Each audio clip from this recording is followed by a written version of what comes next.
Yeshaya, chapitre 30. Malheur aux fils rebelles. Déclaration de Yahweh. Ils prennent des conseils qui ne viennent pas de moi.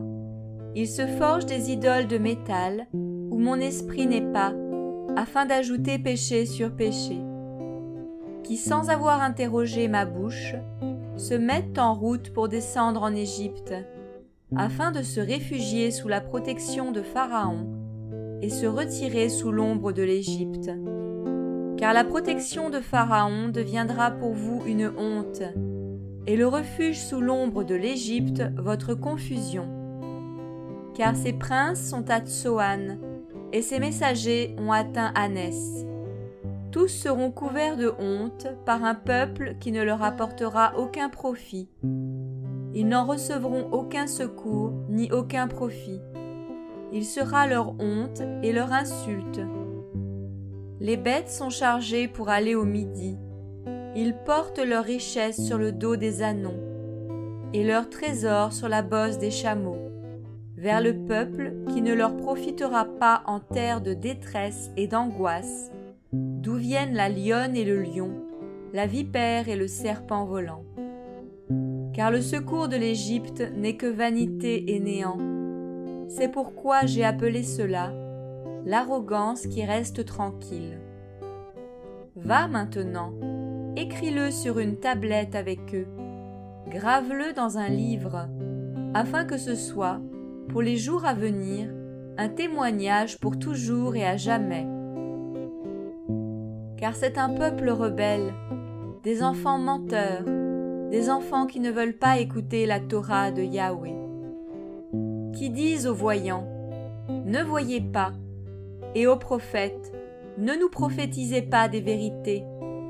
Dites-nous des choses flatteuses, prophétisez des illusions. Retirez-vous du chemin, détournez-vous du sentier, éloignez de notre présence le Saint d'Israël. » C'est pourquoi ainsi parle le Saint d'Israël. Parce que vous rejetez cette parole, et que vous vous confiez dans l'oppression et dans les détours, et que vous vous êtes appuyés sur ces choses, à cause de cela, cette iniquité deviendra pour vous comme une brèche qui tombe, un renflement dans un mur élevé, dont la ruine vient soudainement en un instant. Il la brise comme on brise un vase de terre que l'on n'épargne pas, et de ces pièces, il ne se trouve pas un tesson pour prendre du feu au foyer ou pour puiser de l'eau à la citerne. Car ainsi a parlé Adonai Yahweh, le Saint d'Israël. C'est dans le retrait et le repos que vous serez sauvés, c'est dans la tranquillité et la confiance que sera votre force. Mais vous ne l'avez pas voulu, et vous avez dit, « Non, mais nous nous enfuirons à cheval. » À cause de cela, vous vous enfuirez. Et vous avez dit, nous monterons sur des chevaux rapides. À cause de cela, ceux qui vous poursuivront seront rapides. Vous serez un millier face à la menace d'un seul, et face à la menace de 5, vous prendrez la fuite, jusqu'à ce que vous ne soyez plus qu'un reste semblable à un mât de drapeau au sommet d'une montagne, comme une bannière sur la colline. Cependant, Yahweh attend pour vous faire grâce, et c'est pourquoi il se lèvera pour vous faire miséricorde, car Yahweh est l'Élohim de jugement. Heureux sont tous ceux qui se confient en lui, car le peuple demeurera dans Sion et dans Jérusalem. Tu ne pleureras plus, tu ne pleureras plus. Il aura pitié de toi, il aura pitié de toi dès qu'il entendra ton cri. Dès qu'il aura entendu, il te répondra. Adonai vous donnera du pain de détresse et de l'eau d'angoisse.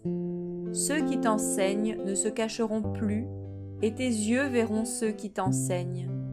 Et tes oreilles entendront la parole de celui qui sera derrière toi, disant, « Voici le chemin, marchez-y, quand vous irez à droite ou quand vous irez à gauche. Et vous tiendrez pour impurs les plaquages d'argent de vos images gravées, et les éphodes d'or de vos images de fonte. Tu les jetteras au loin, comme une indisposition menstruelle, et tu leur diras, hors d'ici. Il donnera la pluie pour ta semence avec laquelle tu ensemenceras le sol, et le pain que produira le sol sera gras et riche. En ce jour-là, ton bétail paîtra dans un pâturage spacieux. Les bœufs et les ânes qui labourent le sol mangeront un fourrage assaisonné, vanné avec la pelle à vanner et le vanne. Et il y aura des ruisseaux d'eau courante sur toute haute montagne et sur toute colline haut élevée, au jour de la grande tuerie, quand les tours tomberont. La lumière de la lune deviendra comme la lumière du soleil, et la lumière du soleil deviendra 7 fois semblable à la lumière de 7 jours. Le jour où Yahweh bandera la blessure de son peuple et guérira la blessure de sa plaie. Voici, le nom de Yahweh vient de loin. Sa colère brûle, elle s'élève avec véhémence. Ses lèvres sont pleines d'indignation, et sa langue est comme un feu dévorant. Son esprit est comme un torrent qui déborde et atteint jusqu'au cou pour remuer çà et là les nations avec le crible du néant. Et il y aura aux mâchoires des peuples une bride qui les fera s'égarer. Vous aurez un cantique comme la nuit où l'on célèbre une fête solennelle. Vous aurez le cœur joyeux comme celui qui marche au son de la flûte pour aller à la montagne de Yahweh, vers le rocher d'Israël. Yahweh fera entendre la majesté de sa voix. Il fera voir la descente de son bras dans la fureur de sa colère, au milieu de la flamme d'un feu dévorant, de l'orage qui emporte tout, de la tempête et des pierres de grêle, car l'Assyrien qui frappait du bâton sera effrayé par la voix de Yahweh, et à chaque coup de bâton qui lui est destiné et que Yahweh fera tomber sur lui, on entendra les tambourins et les harpes. Dans la bataille, il combattra contre lui à main levée, car Tophet est déjà préparé, il est même prêt pour le roi. On a fait son bûcher profond et large. Son bûcher, c'est du feu et du bois en abondance. Le souffle de Yahweh l'allume comme un torrent de soufre.